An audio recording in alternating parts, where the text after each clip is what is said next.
Good morning, dear students. Welcome to the class. Today, in this video, we are going to discuss our chapter number 17, that is Stars and the Solar System. In this video, we will discuss about some other members of the solar system, that is asteroids, comets, meteors, meteorites, and artificial satellite. So let us now start with the other members of the solar system.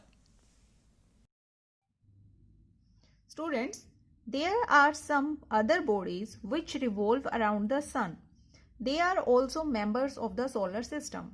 In our last video हमने discuss किया था कि हमारे solar system के अंदर different planets होते हैं और वो डिफरेंट प्लैनेट्स हमारे सन के अराउंड रिवॉल्व करते हैं और वो सारे के सारे प्लैनेट्स हमारे सोलर सिस्टम का पार्ट हैं. सिमिलरली हमारे सोलर सिस्टम में अदर बॉडीज भी होती हैं जो सोलर सिस्टम का ही पार्ट है और वो सन के अराउंड रिवॉल्व करती हैं. तो वो बॉडीज के बारे में हम अभी इस वीडियो में स्टडी करेंगे.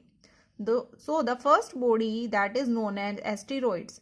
एस्टेरॉइड्स भी एक सोलर सिस्टम का ही एक पार्ट है या आप कह सकते हो एक मेंबर है जो सन के अराउंड रिवॉल्व करते हैं. So what all about asteroid, let us now discuss. There is a large gap in between the orbits of Mars and Jupiter.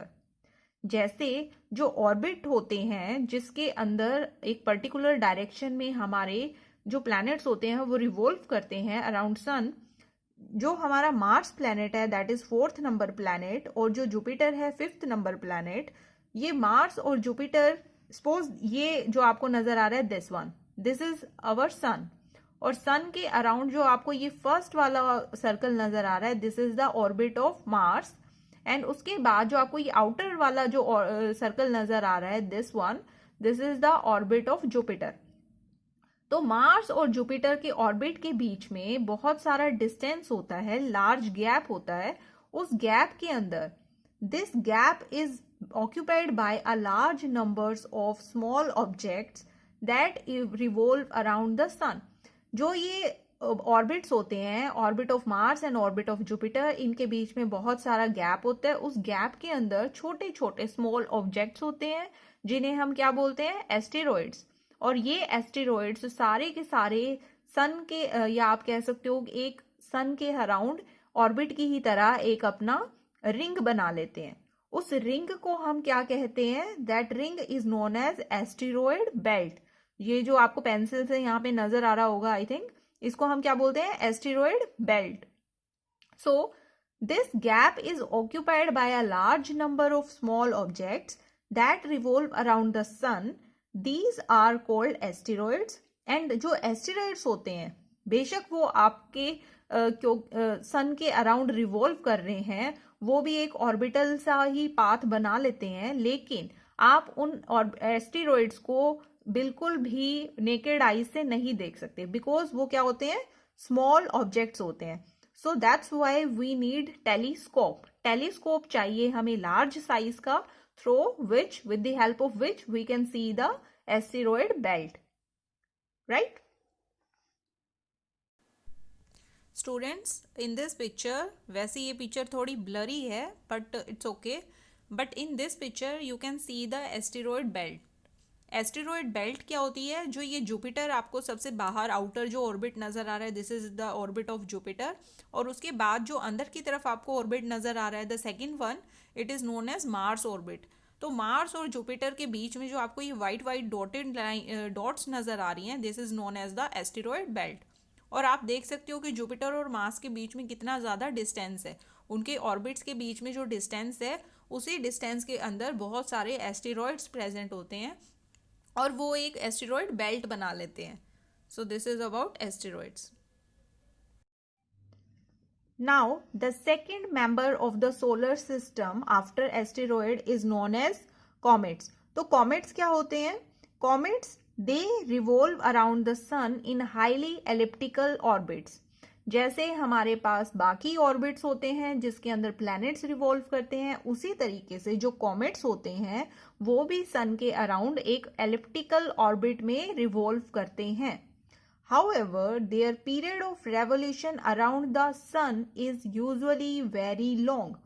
जैसे हमारा अर्थ का रेवोल्यूशन का जो पूरा पीरियड होता है, जो सन के अराउंड वो पूरा एक ऑर्बिट सर्कल अपना कंप्लीट कर कर सेम पोजीशन पे पहुंचते हैं, तो उसको 365 डेज लगते हैं। सिमिलरली जो हमारे कॉमेट्स होते हैं उनको भी बहुत टाइम लगता है, लेकिन उनको एज कंपेरेटिव टू प्लैनेट्स उनसे भी ज्यादा टाइम लगता है। सो आप कह सकते हो जो पीरियड ऑफ रेवोल्यूशन है around the sun is usually very long. तो उनका जो समय होता है वो बहुत ज्यादा समय लेते हैं कॉमेट्स, जो सन के अराउंड वो अपना एक रिवोल्यूशन कंप्लीट करें। ठीक है। A comet appears generally as a bright head with a long tail. आपको ये जो पेंसिल से मैंने स्ट्रक्चर बनाया हुआ है, this is suppose this is a comet. जो आपको ये डार्क पॉइंटेड चीज नजर आ रही है, दिस इज सपोज ये एक उसका हेड होता है। कॉमेट का एक्चुअली मीनिंग होता है टेल। तो आपको अगर एक कॉमेट, जैसे यहाँ पर आपको ये पॉइंटेड हेड नजर आ रहा है, जो ये डार्क सर्कल किया हुआ है, this is a bright head with a long tail, जिसकी एक लंबी टेल होती है। So the length of a tail grows in size as it approaches the sun. जो टेल का साइज होता है, क्योंकि आपको पता है कि जो कॉमेट्स हैं वो सन के अराउंड एक इलिप्टिकल ऑर्बिट में रिवॉल्व करते हैं, बट वो इलिप्टिकल ऑर्बिट जिसके अंदर कॉमेट रिवॉल्व करते हैं, जब वो सन के पास आने वाले होते हैं कॉमेट्स, तो वो उनका जो टेल का साइज है वो इंक्रीज होने लग जाता है। ठीक है। जो उनकी जो ये सपोज ये वाली टेल होती है, इसका जो साइज होता है वो ग्रो करना शुरू कर जाता है as it approaches the sun. But जैसे ही वो सन से फिर से दूर जाता है तो साइज क्या हो जाता है, स्मॉल हो जाता है। The tail of a comet is always directed away from the sun. और जो सन की तरफ, जो सन के अराउंड वो ऑर्बिट होता है, उसमें हमेशा जो टेल होगी कॉमेट की वो अवे होगी, यानी वो सन की तरफ डायरेक्टेड नहीं होगी। The direction of the tail of a comet is towards another side, but its head is towards the sun side.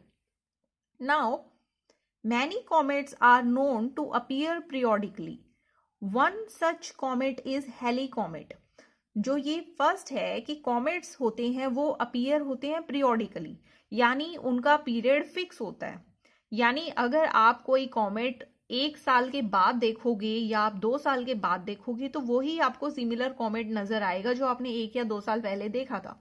So comets अपना एक पीरियड होता है, उसी में वो हमेशा अपीयर होते हैं। One such comet is Halley comet. तो हम एक एग्जाम्पल लेते हैं। अब एक कॉमेट है जिसका नाम है हेलिस कॉमेट। हेलिस कॉमेट क्या है, which appears after nearly every 76 years. क्योंकि हम पहले ही स्टडी कर चुके हैं कि जो टाइम पीरियड होता है रेवोल्यूशन का सन के अराउंड वो बहुत लंबा होता है, वेरी लॉन्ग होता है। तो ये जो हेली कॉमेट है, it appears after nearly every 76 years. 76 years के गैप के बाद ही आप अगर हेली कॉमेट को देखना चाहते हो तो देख सकते हो। सपोज अगर किसी पर्सन की एज 1 ईयर है, तो उसने हेली कॉमेट 1 ईयर का होगा तब उसने देखा होगा। नाउ जब वो उसकी एज 77 ईयर्स हो जाएगी, तब वो इस हेली कॉमेट को देख सकता है। सो उसको पूरी लाइफ निकल जाएगी एक कॉमेट को रिपीट देखने के लिए। ठीक है। सो हेली कॉमेट को कितना टाइम लगता है, 76 ईयर्स के बाद आप हेली कॉमेट को अपनी लाइफ टाइम में देख सकते हो। इट लास्ट अपीयर्स इन 1986। जो 1986 ईयर था उसमें हमें हेली कॉमेट नजर आया था। सो आप 1986 के अंदर 76 ईयर्स ऐड कर दो तो आपको पता लग जाएगा कि हेली कॉमेट नेक्स्ट आपको कब नजर आएगा। Students, in this picture you can see a comet. अब कॉमेट क्या होता है, it generally appears as a bright head with a long tail. Comet का मतलब ही होता है कि उसका टेल लाइक स्ट्रक्चर, जो टेल लाइक स्ट्रक्चर होता है उसको हम कॉमेट बोलते हैं। So in this picture you can see a bright streak of light, that is golden colour की जो ये आपको लाइट नजर आ रही है, दिस इज अ कॉमेट। तो कॉमेट क्या करता है, कॉमेट हमेशा सन के अराउंड, ये आपको इस पिक्चर में सन नजर आ रहा है, तो सन के अराउंड आप देख रहे हो जैसे हमने बाकी प्लैनेट स्टडी करे वो एक ऑर्बिट में रिवॉल्व करते हैं, उसी तरीके से ये जो कॉमेट्स होते हैं इनका भी एक ऑर्बिटल पाथ होता है, एलिप्टिकल ऑर्बिट्स में ये रिवॉल्व करते हैं अराउंड सन। ठीक है। सो कॉमेट की जो आप डायरेक्शन देख रहे हो, जो कॉमेट्स की ये आपको ब्लू ब्लू रेज नज़र आ रही हैं, सभी रेज जो हैं सन के अवे हैं, मतलब टुवर्ड्स सन की साइड कोई भी रे आपको नज़र नहीं आ रही, सब सन के अवे वाली साइड है। तो comet tail get longer the closer to the sun. जैसे जैसे सन के क्लोज अगर कॉमेट आता है तो उसकी जो टेल का साइज है वो लार्ज होना शुरू हो जाता है, और जैसे जैसे ये सन से दूर जाता है तो वो फिर से उसकी जो कॉमेट का साइज है वो क्या होता है, जो उसकी टेल का साइज है वो स्मॉल होना शुरू हो जाता है। सो this is all about comet. Now we discuss about meteors and meteorites. At night when the sky is clear and the moon is not there, रात के समय में जब स्काई फुली क्लियर हो, क्लियर यानी कि इन द सेंस कि कोई बादल नहीं नजर आ रहे या मौसम एकदम साफ सुथरा हो, तो और जिस दिन मून भी ना निकला हो, तो you may sometimes see bright streak of light in the sky, यानी कि आप पतली सी ब्राइट और बहुत शार्प कह सकते हो, या आप बहुत चमकीली, आपको एक स्ट्रीक यानी ये एक पतली सी लाइनिंग टाइप में कुछ नजर आएगा स्काई में। These are commonly known as shooting stars. Shooting stars कह सकते हो, या हिंदी में हम इन्हें कहते हैं टूटता हुआ तारा, जो आपने मूवीज में या किसी सीरियल में आपने कहीं सुना होगा कि टूटते हुए तारे होते हैं, तो उनको हम क्या बोलते हैं, शूटिंग स्टार्स। ठीक है, although they are not stars, they are called meteors. हम उन्हें बेशक शूटिंग स्टार्स बोल रहे हैं, बट एक्चुअली में वो स्टार्स नहीं होते जो हम बात कर रहे हैं, वो एक्चुअली में मीटियोर्स होते हैं। मीटियोर्स हम उन्हें बोलते हैं जिन्हें हम शूटिंग स्टार्स बोल रहे हैं। A meteor is usually a small object that occasionally enter the earth atmosphere. अब जैसे, क्योंकि हमें पता है कि अर्थ के पास एक ग्रेविटेशनल अट्रैक्शन होती है, यानी कि ग्रेविटेशनल फोर्स होती है, कोई भी चीज होगी आसमान में तो वो जमीन की तरफ आएगी बिकॉज ऑफ ग्रेविटी। तो अगर हमारे एटमॉस्फेयर में, जो अर्थ का एटमॉस्फेयर होता है, बाहर से कोई एक मिटियोर या फिर आप कहो कोई एक स्टार है, सपोज एक स्टार है, स्टार टूट गया और टूटने के बाद वो क्या हुआ, अर्थ के एटमॉस्फेयर में एंटर कर गया। A meteor is usually a small object, एक ऑब्जेक्ट है like, then occasionally enter into earth atmosphere. अगर वो ऑब्जेक्ट अर्थ के एटमॉस्फेयर में एंटर कर गया suppose, at that time it has a very high speed, क्योंकि वो एक बड़ा ऑब्जेक्ट होता है, देखने में वो स्मॉल ऑब्जेक्ट है लेकिन वो हैवी ऑब्जेक्ट होता है, तो वो जब आसमान से नीचे की ओर गिरेगा तो उसकी स्पीड क्या होगी, बहुत हाई, वेरी हाई स्पीड से वो अर्थ के एटमॉस्फेयर में एंटर कर जाता है। The friction due to the atmosphere heat it up. अभी हमने 12th चैप्टर जो हमने आपका पढ़ा था उसमें हमने फ्रिक्शन पढ़ी थी। तो फ्रिक्शन क्या होती है, एक अपोजिंग फोर्स होती है। अब सपोज वो एक मिटियोर है, मिटियोर आसमान से नीचे की तरफ गिरना चाह रहा है अर्थ के ऊपर, ठीक है। अब वो आसमान से नीचे की तरफ जब आ रहा है, क्योंकि बीच में उसको एयर भी है, एयर क्या करती है, एक उसको अपोजिंग फोर्स लगा रही है। अब उस एयर के अंदर वो जो मिटियोर है वो नीचे की ओर आ रहा है और एयर का प्रेशर उसको रोकना चाहता है, तो फ्रिक्शन की वजह से वहां पे क्या होगा, एटमॉस्फेयर में हीट आ जाएगी, हीट्स इट अप। हीट आने की वजह से जो वो मिटियोर है वो आपको ग्लो करता नजर आएगा। अब आपने, क्योंकि बहुत सारी आपने फॉरेन मूवीज वगैरह में भी देखा होगा, ये एवेंजर्स वगैरह ये सब होते हैं, आप इसमें क्या देखते हो, बहुत सारे मिटियोर्स गिर रहे हैं, मिटियोर्स ग्लो कर रहे होते हैं। आप ऐसे देखते हो ना कि ऊपर से बिजली गिर रही है, जैसे बहुत सारी आपको ऐसे लगता है कि ऑब्जेक्ट्स हैं, वो जलते हुए ऑब्जेक्ट्स ऊपर से गिर रहे हैं, तो वो ऊपर से बिकॉज फ्रिक्शन की वजह से वो हीटेड अप हो जाते हैं और वो ग्लो करना शुरू कर देते हैं and evaporates quickly, that is why the bright streak. अब क्योंकि वो इवेपोरेट भी हो जाते हैं, ऐसा नहीं है कि वो सिर्फ हीटेड अप ही हो रहे हैं, वो इवेपोरेट्स भी होते हैं, तो उसकी वजह से हमें क्या नजर आता है, bright streak last for a very short time. तो हमें एक स्ट्रीक नजर आती है, यानी एक ऐसे आपको नजर आएगी कि कोई मिटियोर ऐसे गिर रहा है आगे और उसके पीछे आपको एक ऐसे लंबी सी लाइन नजर आती है, तो वो bright streak last for a very short time. तो आपको छोटी छोटी शॉर्ट ड्यूरेशन के लिए आपको ये जो स्ट्रीक्स होती हैं ये नजर आएगी। सम मीटियोर्स आर लार्ज, ऐसा नहीं होता कि सारे मीटियोर्स जो होते हैं वो आपको स्मॉल साइज के ही, स्मॉल ऑब्जेक्ट्स ही दिखेंगे। सम मीटियोर्स क्या होते हैं, लार्ज भी होते हैं, and so can reach the earth before they evaporate completely. क्योंकि वो आसमान से गिर रहे हैं, वो फुली इवेपोरेट नहीं होते उससे पहले ही, क्योंकि वो बड़े साइज में होते हैं तो उनको फ्रिक्शन भी ज्यादा लगती है और वो हीटेड अप भी ज्यादा हो जाते हैं। तो वो जब आसमान से जमीन की तरफ आ रहे होते हैं तो वो कंप्लीटली इवेपोरेट नहीं होते। The body that reaches the earth is called as meteorite. तो वो जो बर्निंग बॉडी ही जो आसमान से आ रही है और वो जमीन पे गिर जाती है, वो कंप्लीटली इवेपोरेट नहीं होती, तो उसको हम क्या बोलते हैं? Meteorite. I hope these two terms meteor and meteorite are clear to all of you. अगर बच्चों कुछ नहीं समझ आएगा तो you will ask me in your doubt session also. Meteorites helps scientists in investigating the nature of the material from which the solar system was formed. अब क्योंकि जो मीटियोराइट्स हैं वो हमारे सोलर सिस्टम का ही पार्ट होते हैं और सोलर सिस्टम से ही वो हमारे अर्थ एटमॉस्फेयर में एंटर कर रहे हैं, तो जब मीटियोराइट्स हमारे अर्थ के सरफेस पे पहुंच जाते हैं तो हम उन अर्थ के सरफेस पे जो उनका मटेरियल होता है वो साइंटिस्ट अपनी साइंस लैब में, अपनी जो लैबोरेटरी होती हैं उनमें उन मटेरियल को लेके जाते हैं और उन चीज़ों को वो स्टडी करते हैं। तो उनकी हेल्प से हमें पता लगता है कि सोलर सिस्टम हमारा किन चीज़ों से बना हुआ है। स्टूडेंट्स, जो आपको इस पिक्चर में ये एक ऑब्जेक्ट नज़र आ रहा है, this is known as the meteorite. अब मीटियोराइट हम ऑलरेडी पढ़ चुके हैं।